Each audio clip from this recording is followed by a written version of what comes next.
నమస్కారం. హిందూ ఆధ్యాత్మిక బంధువులందరికీ స్వాగతం, సుస్వాగతం. ఈరోజు మనం మార్కండేయ స్తోత్రం తెలుసుకోబోతున్నాం.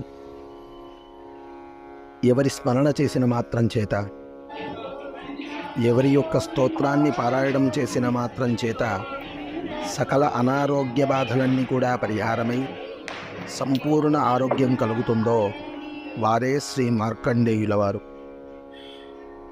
ఆ మార్కండేయుల వారికి సంబంధించినటువంటి స్తోత్రాన్ని ఇప్పుడు మనం పారాయణం చేయబోతున్నాం.